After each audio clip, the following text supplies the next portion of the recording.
एक स्टूडेंट ने मुझसे क्वेश्चन पूछा और उस क्वेश्चन के रेफरेंस के रूप में उसने मुझे एक बहुत पॉपुलर कोचिंग इंस्टीट्यूशन के किसी टीचर का एक वीडियो शेयर किया और उसने मुझसे पूछा कि ये जो इक्वेशंस ऑफ मोशन हैं, गति की समीकरण, ये 3 इक्वेशंस हम लोग जानते हैं, ये तीनों इक्वेशंस केवल तब लगती हैं जब कभी कोई बॉडी एक स्ट्रेट लाइन में मोशन कर रही हो, लीनियर मोशन कर रही हो, वन डायमेंशनल मोशन कर रही हो, रेक्टिलिनियर मोशन हो।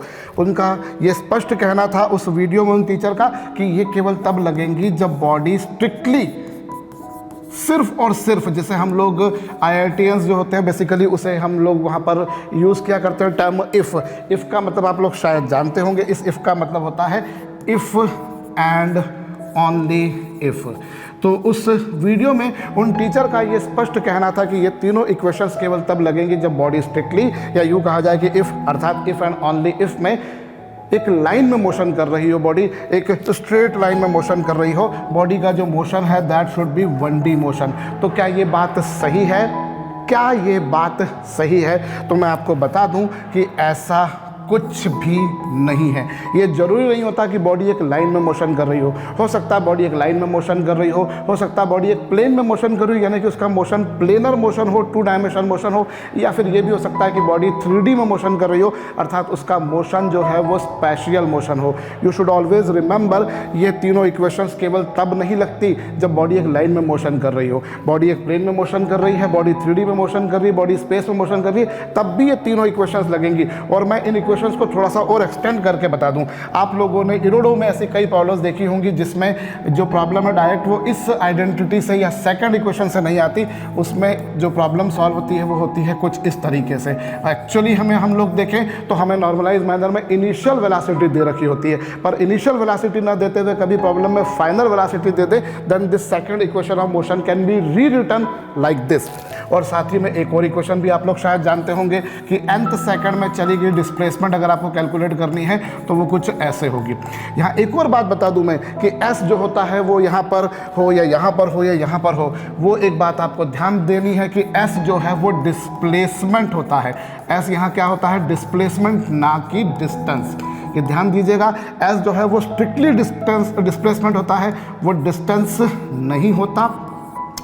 तो मैं वापस से उस बात पर आ रहा हूँ जो बच्चे ने मुझसे पूछा था कि क्या ये केवल तब लगेगी जब बॉडी एक लाइन में मोशन करे। बिल्कुल नहीं, बॉडी एक प्लेन में भी मोशन कर सकती है, बॉडी 3D में भी मोशन कर सकती है। मैं फिर बोलूँगा, उसके लिए मुझे बाकायदा एक रेफरेंस के तौर पे एक वीडियो भी शेयर किया।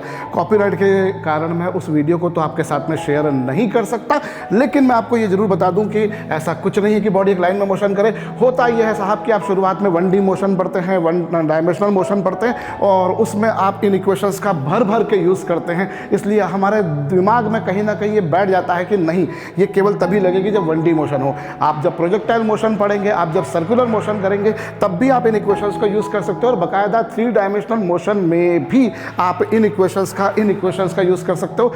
शर्त सिर्फ इतनी सी है कि ये इक्वेशन केवल तब लगेंगी जब बॉडी का एक्सीलरेशन कांस्टेंट हो। बॉडी का एक्सीलरेशन कांस्टेंट हो, अर्थात बॉडी कांस्टेंट एक्सीलरेशन से चल रही हो, जिसे दूसरी भाषा में हम कहते हैं कि बॉडी यूनिफॉर्म एक्सीलरेशन से चल रही हो।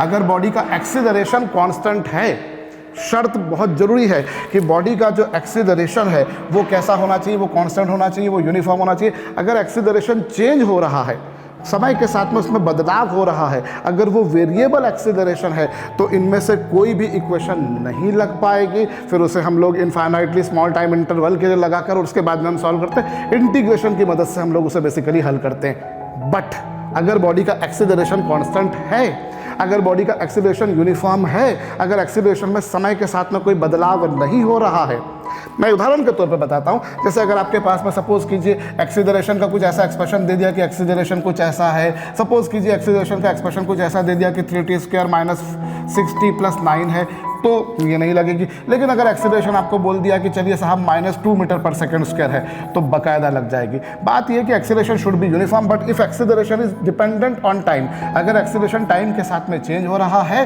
तो इक्वेशंस ऑफ मोशन नहीं लगेंगी, आप उनको नहीं लगा सकते। इससे कोई फ़र्क नहीं पड़ता कि बॉडी एक लाइन में चल रही है, एक प्लेन में चल रही है या 3D में चल रही है। तो अगर आपके दिमाग में भी ऐसा कोई डाउट है, अगर आपको लगता है कि किसी टीचर ने आपको कोई ऐसा कॉन्सेप्ट पढ़ाया है जो आपको गलत प्रतीत हो रहा है, तो बेझिझक मुझे उसके लिंक के साथ में या उस वीडियो को डायरेक्टली शेयर कीजिए, कमेंट बॉक्स में कमेंट डाल दीजिए, उसके लिंक शेयर कर दीजिए। मैं कोशिश करूँगा कि आपकी उस समस्या का समाधान कर सकूँ। मिलेंगे अगले वीडियो में, तब तक के लिए जय श्री राम।